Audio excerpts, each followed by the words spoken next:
Our staff for any comments that you might have or additional information.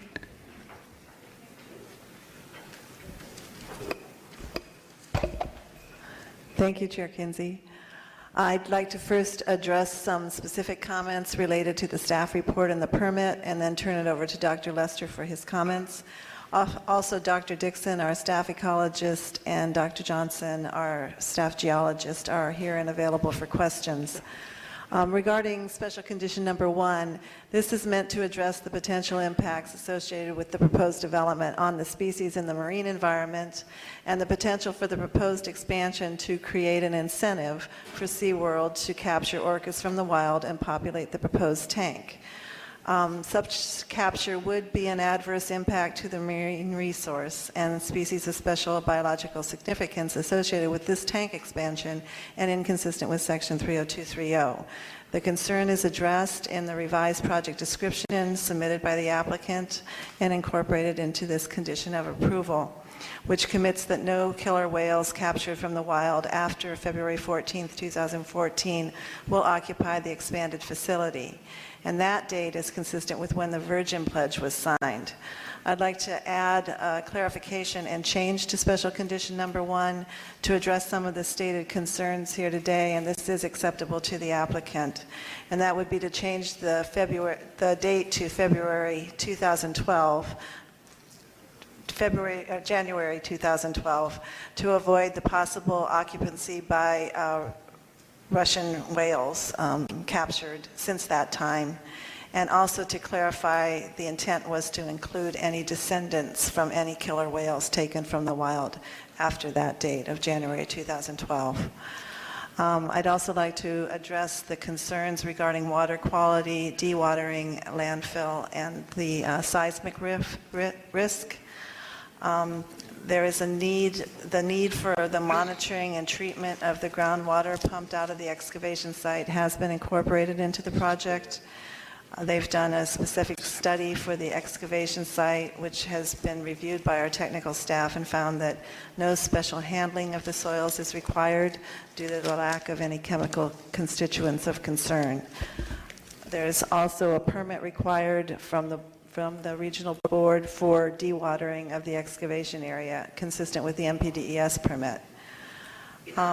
Regarding the landfill, there are wells in place for ongoing monitoring for potential gases, and this is also regulated by the regional board, and the limits of the landfill are 1,700 feet away from the proposed facility.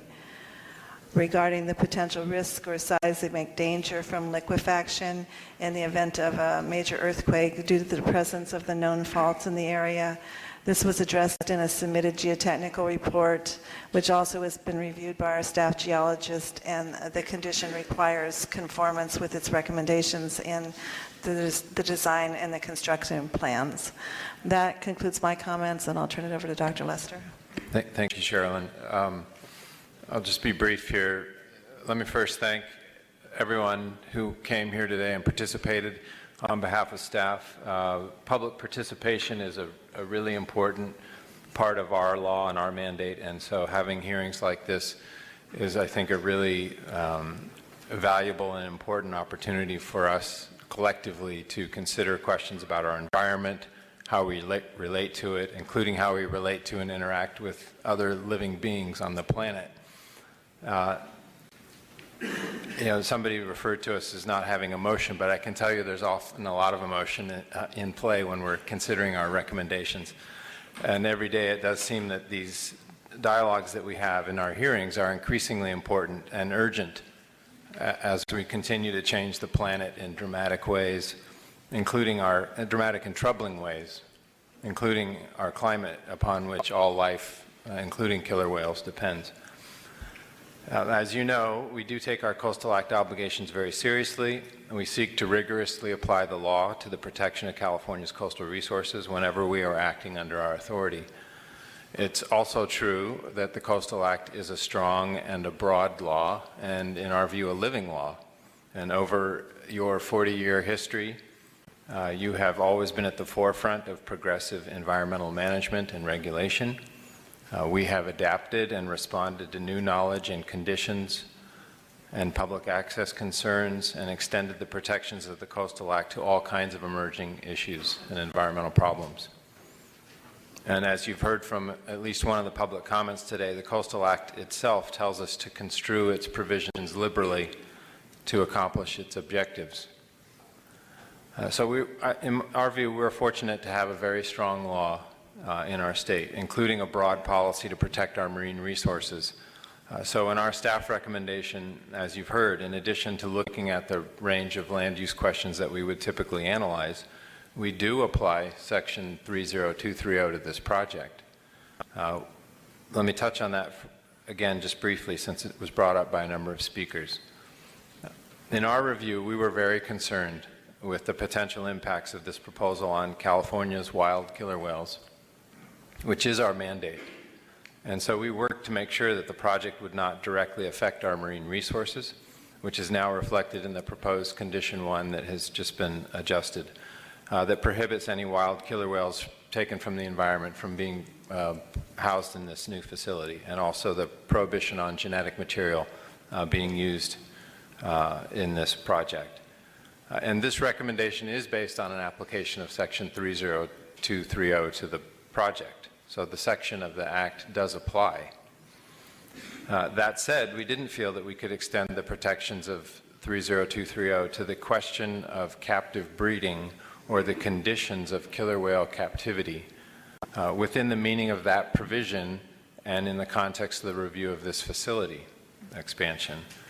This is an interpretive question about how one reads Section 30230 and the meaning of its terms.